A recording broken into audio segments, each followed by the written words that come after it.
वर्ष 1971 यह वो वर्ष है जिसे भारत का हर नौजवान याद करके गर्व महसूस करता है। इस वर्ष को हम गर्व से इसलिए याद करते हैं क्योंकि इसी वर्ष भारत पाकिस्तान युद्ध में भारत ने न सिर्फ पाकिस्तान को हराया परंतु एक राष्ट्र का निर्माण भी किया जो वर्षों से पाकिस्तानी फौज द्वारा दमन का शिकार रहा। जब आधी से ज्यादा दुनिया भारत के खिलाफ था तब रूस और इजराइल ने भारत का साथ दिया। बड़े से बड़े शक्तिशाली देशों ने पूरा प्रयास किया भारत को हराने का परंतु पराजय के सिवाय उन्हें कुछ न मिला। 1971 भारत पाकिस्तान युद्ध में भारत के प्रचंड विजय के पीछे कई बड़े से बड़े घटनाएं इतिहास में मौजूद हैं। चाहे वो बैटल ऑफ लोंगेवाला हो, 300 भुज महिलाओं का योगदान, भारतीय खुफिया विभाग RNAW और IB के ऑपरेशंस, मेजर जनरल जैकब द्वारा पाकिस्तान का इंस्ट्रूमेंट ऑफ सरेंडर पर हस्ताक्षर या 93,000 से अधिक पाकिस्तानी सैनिकों का आत्मसमर्पण आदि।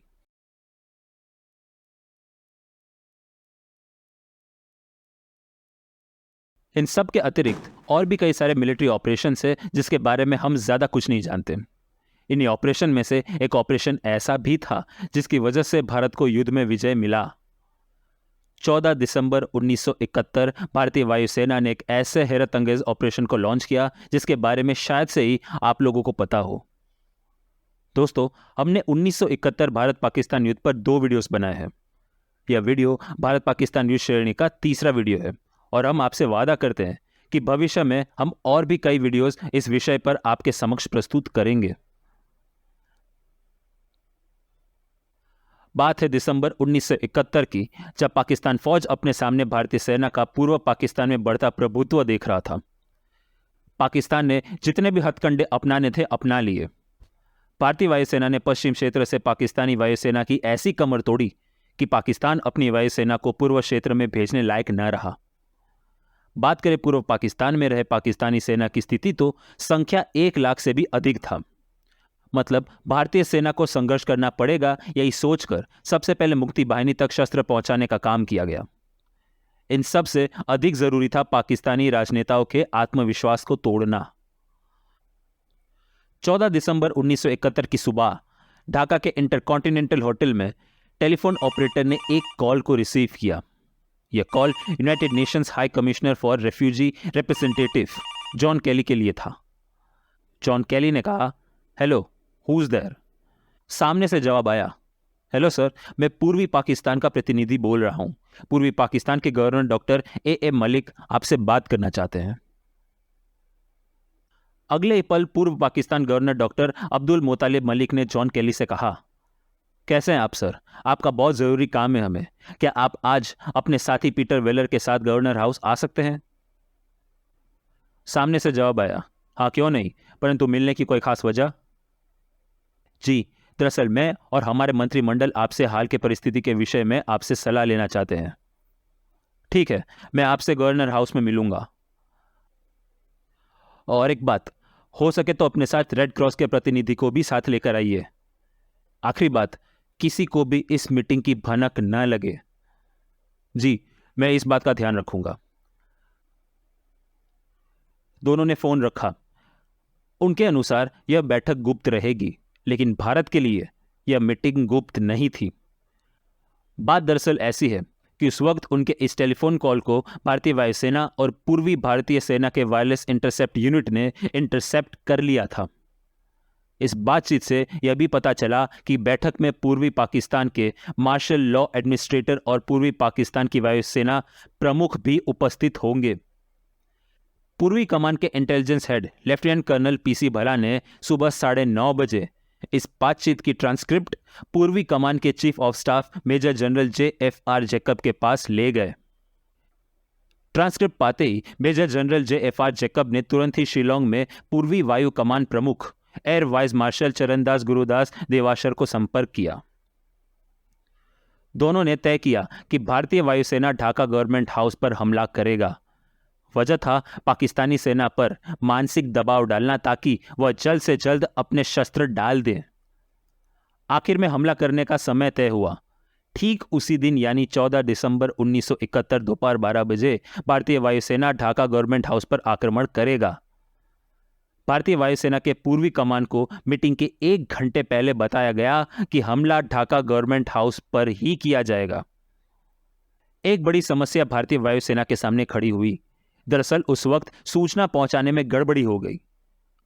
उस वक्त गुवाहाटी में मौजूद ग्रुप कैप्टन मेलकम शिरले दुंदास वॉलिन को सूचना मिली कि मीटिंग ढाका के सर्किट हाउस में होगा। ग्रुप कैप्टन मेलकम वॉलिन ने अपने साथियों को हमला करने का हुक्म दिया। क्या सूचना की यह गड़बड़ी एक बड़े समस्या को जन्म देगा? क्या भारतीय वायुसेना एक बड़े दुर्घटना को अंजाम देने वाला था?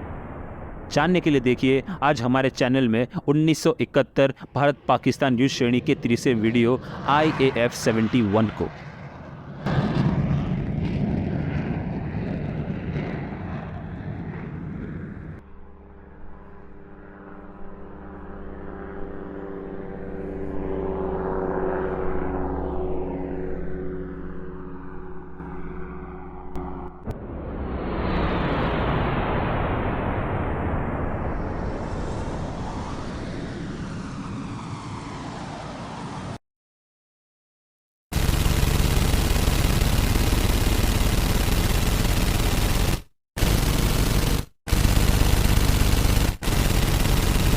भारत पाकिस्तान युद्ध को पूरी दुनिया की न्यूज एजेंसीज कवर कर रही थी। भारत के राजनेता ज्यादा बातचीत करने में दिलचस्पी नहीं दिखा रहे थे। रही बात भारतीय सेना के बड़े बड़े अफसरों की, तो उनका एक्शन दुनिया को जवाब दे रहा था। लगातार विफलता झेल रहा पाकिस्तान लोगों की नजरों में कमजोर नजर आ रहा था। ऐसी परिस्थिति में स्वाभाविक था कि पत्रकारों का पहला प्रश्न यही रहेगा कि क्या पूर्व पाकिस्तान पर भारत का कब्जा होगा।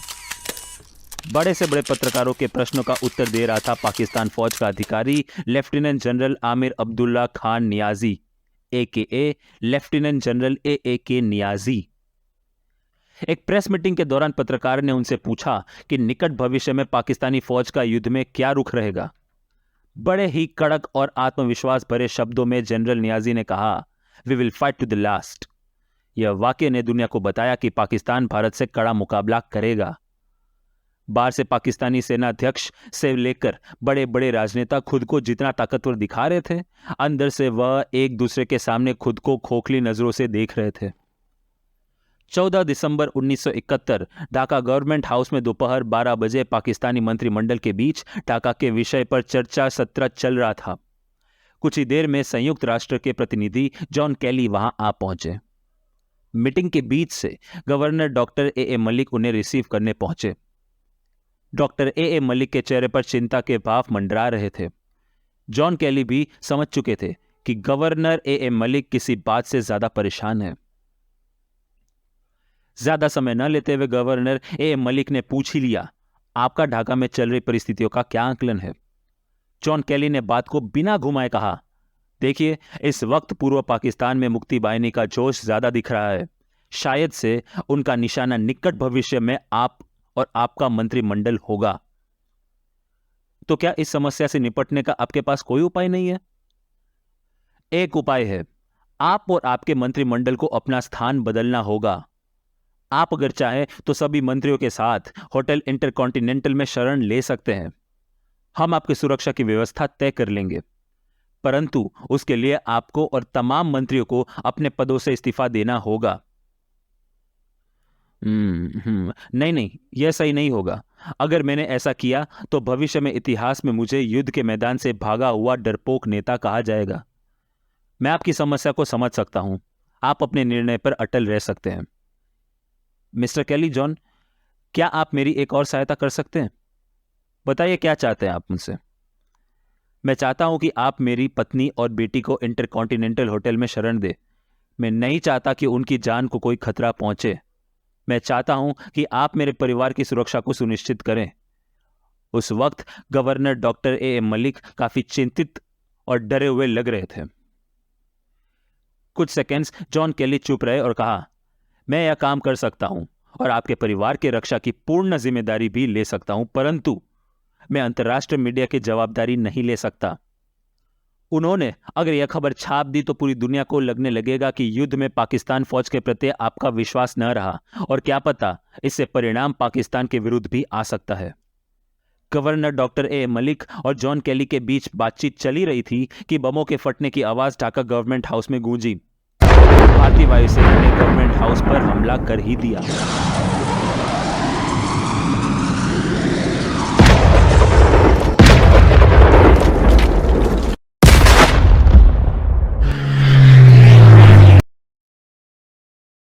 भारतीय वायुसेना के retired air marshal Harish Masand एक साक्षात्कार में अपने अनुभव को साझा किया था। 4 दिसंबर 1971 की सुबह वे अपने साथियों के साथ मेस में कॉफी पीकर इधर उधर की बातें कर रहे थे। उस वक्त वे फ्लाइंग ऑफिसर के पद पर थे। उनको जल्द ही मेस में ज्वाइन किया उनके senior officer wing commander Bhupendra Kumar Bishnoi ने। कॉफी पीते पीते फ्लाइंग ऑफिसर हरीश मसंद ने कहा, मुझे यहाँ कुछ समझ में नहीं आ रहा, हम यहाँ क्या कर रहे हैं? उनके एक साथी ने सवाल पूछा, क्या हो गया तुम्हें, ऐसी बातें क्यों कर रहे हो? मैं बड़े बड़े अफसरों के मिलिट्री ऑपरेशंस के बारे में सुन रहा हूं, सभी को ऑपरेशंस में काम करने को मिला, हमें क्यों नहीं? तो तुम क्या चाहते हो? अरे हमारा कुछ काम ही नहीं, हमें कब लड़ाई में कुछ कर दिखाने का मौका मिलेगा? बस जेट उड़ाओ और सर्वेलेंस करके वापस आओ। से रोज काम कर करके ऊब गया हूं। सभी लोग हां में हां मिलाने लगे। हल्की सी मुस्कान देते हुए विंग कमांडर बिश्नोई ने कहा, डोंट वरी जेंटलमैन, शायद तुम्हारी इच्छा जल्द ही पूरी होगी। इस बात के कुछ ही सेकंड बाद ग्रुप कैप्टन मेलकम विलेन दौड़ते हुए विंग कमांडर के पास पहुंचे और उन्हें सर्किट हाउस पर हमला करने को कहा। ग्रुप कैप्टन मेलकम वॉलेन का ऑर्डर सुनते विंग कमांडर अपने साथियों के पास पहुंचे और कड़क शब्दों में कहा, boys, finish this chit chat, we have a mission to do, we have less than 1 hour, move boys and get ready. सभी लोग दौड़ते हुए तैयारी में लग गए। इस मिशन को अंजाम देने के लिए मिग 21 फाइटर जेट्स को तैयार किया गया। मिग 21 को गन्स के साथ 8 T-10 रॉकेट से लैस किया गया था। मिग 21 की तैयारी पूरी हो चुकी थी। विंग कमांडर भूपेंद्र बिश्नोई के साथ 3 पायलट्स इस मिशन को अंजाम देने वाले थे, जिसमें फ्लाइंग ऑफिसर हरीश मसंद और फ्लाइट लेफ्टिनेंट कृष्ण बालकृष्ण मेनन भी मौजूद थे। चारों पायलट्स ने प्लेन की आखिरी बार ब्रीफिंग की और जेट के कॉकपिट में बैठ गए। उस वक्त पायलट्स को ढाका के विषय में कुछ भी मालूम न था और मात्र ढाका का टूरिस्ट मैप ही था जिसके सहारे उनको मिशन एग्जीक्यूट करना था। विंग कमांडर जैसे ही जेट को स्टार्ट किया कि एक ऑफिसर दौड़ते हुए हाथ में एक कागज लिए आ पहुंचा। विंग कमांडर बिश्नोई को कुछ समझ न आया और उन्होंने पूछा, what happened, is everything all right? हाफते हुए ऑफिसर ने कहा, sir, there is a change in target. What do you mean change in target? Sir, आपको सर्किट हाउस नहीं, ढाका के गवर्नमेंट हाउस पर अटैक करना है। लेकिन मुझे तो गवर्नमेंट हाउस का लोकेशन ही नहीं पता। सर, वो आपको खुद ही ढूंढना होगा। विंग कमांडर बिश्नोई के सामने कई बड़ी समस्याओं ने दस्तक दी। उस वक्त 11:25 हुए थे और 11:50 तक ढाका हाउस पहुंचना जरूरी था। मतलब 25 मिनट ही बाकी था। गुवाहाटी से ढाका 20 मिनट पड़ता था। दूसरी समस्या यह थी कि वह रेडियो पर पायलट्स को लोकेशन चेंज के बारे में नहीं बता सकते थे, क्योंकि ट्रांसमिशन पूरी दुनिया सुन सकती थी। इससे सरप्राइज एलिमेंट लूज हो सकता था। जो होगा देख लेंगे, यही सोचकर मिशन को लीड करते हुए, अपने फाइटर जेट को सबसे आगे रखते हुए वे आगे बढ़े। गुवाहाटी से 150 किलोमीटर दूर पश्चिम हाशीमारा में विंग कमांडर आरवी सिंह ने 37 स्क्वाड्रन के commanding officer wing commander SK Kaul को ढाका गवर्नमेंट हाउस पर हमला करने का ऑर्डर दिया। विंग कमांडर स्वरूप कृष्ण कॉल को भी गवर्नमेंट हाउस का पता न था और उनको भी ढाका का टूरिस्ट मैप ही दिया गया था। विंग कमांडर एसके कॉल ने मिग 21 को टेक ऑफ किया। करीब 20 मिनट में अपनी टीम के साथ ढाका पहुंचे। उन्होंने ढाका पहुंचते ही अपने पायलट्स को रिहायशी इलाकों पर 2-3 दफा चक्कर मारने को कहा, ताकि सभी सिविलियंस भाग सके और जान का नुकसान ना के बराबर हो। कुछ ही देर विंग कमांडर बिश्नोई अपने पायलट्स के साथ गुवाहाटी से ढाका पहुंचे। वह समय के अनुसार ही पहुंचे और अब जरूरी था गवर्नमेंट हाउस को ढूंढ निकालना। ढाका पहुंचते ही उनके भाग्य ने उनका साथ दिया। विंग कमांडर को एक बड़ा सा घर दिख रहा था, जिसके बाहर बहुत सी गाड़ियां खड़ी थी। सबसे बड़ी बात, उस घर के ऊपर पाकिस्तान का राष्ट्र ध्वज था। विंग कमांडर बिश्नोई ने तुरंत ही पायलट से कहा, boys, here is our target fire. और तभी सभी पायलट्स ने एक एक करके गवर्नमेंट हाउस पर रॉकेट्स दागे। पहले राउंड में सभी पायलट्स ने 16 रॉकेट्स दागे। विंग कमांडर बिश्नोई ने मुख्य गुंबज पर हमला करके नीचे वाले कक्ष को नष्ट कर दिया। हमला पड़ते ही गवर्नमेंट हाउस में रह रहे लोगों के बीच भगदड़ मच गई। डर से घबराए जॉन कैली भागकर बाहर एक जीप के नीचे छिप गए।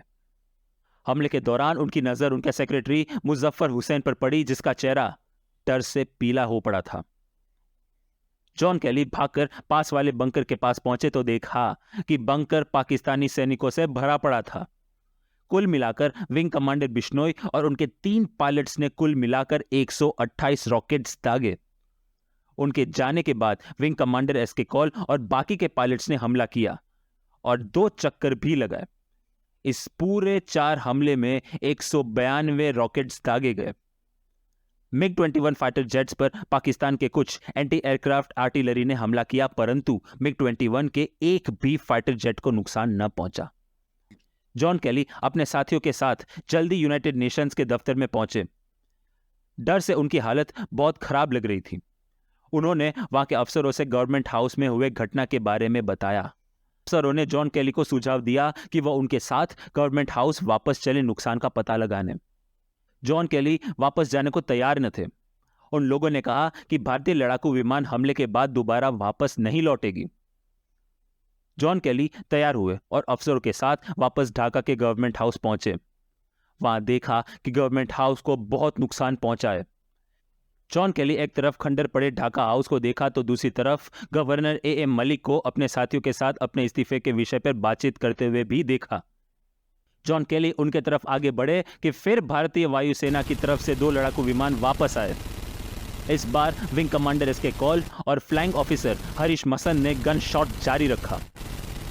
इस हमले को देख जॉन केली गुस्से से यूएन अफसरों को देखा और इशारों में कहा, आखिर हम यहां दोबारा आए ही क्यों? रही बात गवर्नर एएम मलिक की, तो उन्होंने एक कोरा कागज उठाया और कुछ लिखते हुए हस्ताक्षर किया और उसे जॉन केली के हाथों में सौंपते हुए कहा, इस खत को प्रेसिडेंट याह्या खान तक पहुंचा देना। यह मेरा इस्तीफा है। अब मैं यूएन में शरणार्थी बन गया। इतना कहते बंकर के कोने में गए और नमाज अदा किया। इसी से पूर्व पाकिस्तान में यह आखिरी सरकार का अंत हुआ। 2 दिन बाद यानी 16 दिसंबर 1971 बांग्लादेश का जन्म हुआ और पाकिस्तान ने अपने पराजय को स्वीकार कर लिया। इस एरियल ऑपरेशन में अपनी बहादुरी के लिए विंग कमांडर एसके कॉल को महावीर चक्र मेडल मिला। पूरे ऑपरेशन को सफलतापूर्वक लीड करने के लिए और 0 कैजुअलिटी रिजल्ट लाने के बदले में विंग कमांडर भूपेंद्र बिश्नोई को वीर चक्र मेडल मिला। अपने असाधारण वीरता और उत्तम प्रदर्शन के चलते इस ऑपरेशन के लिए फ्लाइंग ऑफिसर हरीश मसंद को वीर चक्र मेडल से सम्मानित किया गया।